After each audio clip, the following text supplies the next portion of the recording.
nna o mekwena na ọzọ aka na-ekwu nke mere eme ọzọ a na-emekwa ihe ashọpụ ụmụnne anyị na desa n'abalị a ga-ewetara akwụkwọ kpọrọ ndị uwe ojii ju everywhere si onye ọnwụra kwara ngwongwo ọ kwefuru ngwongwo ndị mmadụ n'ilo ihe ahụ shop ihe ahụ n'ilo ihe ahụ desa that is Ibejuleki local government before Eleko Junction kwefuru otu ụmụnne anyị ha si ebu ngwongwo n'abalị kịta ga-abịa chụpụ anyị na shop anyị. See this video now where you watch, they don't say where they tell our people. Otu guy we agwa ndebe aya ha kwapụ that place. Yotago mambu ife just na just watch him. Say wa onye na ngwa move ben. Otu guy agwa mane man nkwechi ndebe aya ekwugide kwuche onye ọbụla ama ngete bana kete epenti begie na onwere ife ekwu so that they will have more sympathy on them. No onwere ife ekwu icheke well now na this issue. Although me I will still make more findings and still report back. When you take a more this thing update about this thing make it and yeah to go no 1 week mono go up of go before seven shift to no come na ebe now they close to the road you otaga go fast na lazy ha shift to man onye agwacha man no you otaga this is but just oblo na na-eme na na-emegide ndị Igbo iwe mi go no nwe development and when development okay nke soludo na arụ n'ọka na ọkwa affect some people jobs and all that. You know, no way development handle. I say the buy have move more having can feed when not just no tribal war, all those kind of things. If you can pass go this information, blood this night I just watch you. So you know when I pack back for. I'll make more finding and I'll get back.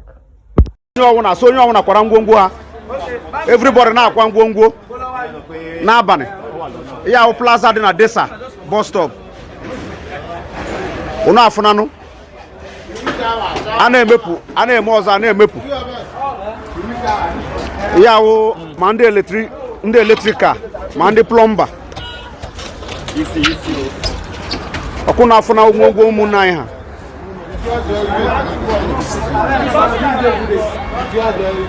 n'abalị a ga-abịara so onye ọnwụ nakwara ngwongwo na-achọghị idemorishi ọ kwefuru ya na ngwongwo ndị mmadụ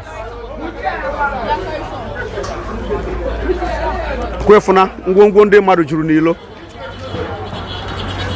olube 30 minutes ndị a bịara ebe a so onye ukwu onye nta kwara ngwongwo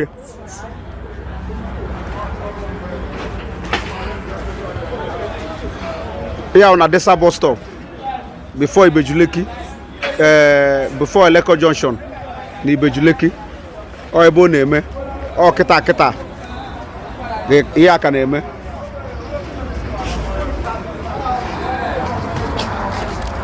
ọkụnụ furu ya today 25 January 2024 n'enu ngwongwo ndị be anyị ngwaahịa ndị be anyị n'enu ngwaahịa ndị be anyị na shop niile kwefu onye nke akwacha na ngwongwo ya na shop ọkwapụcha na elo shop yezi oye ọkụnụ furu ya n'abalị a olube 30 minutes akpọrọ ndị uwe ojii kpọjuru everybody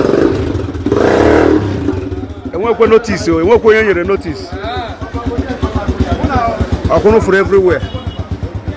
Today 25 January 2024 ụmụ Igbo ele ebe anyị gba na-aga n'enu ngwongwo ụmụnne anyị o ngwaahịa ụmụnne anyị ha ancha n'ilo ọ na mmiri zoo kịta now everything emebiche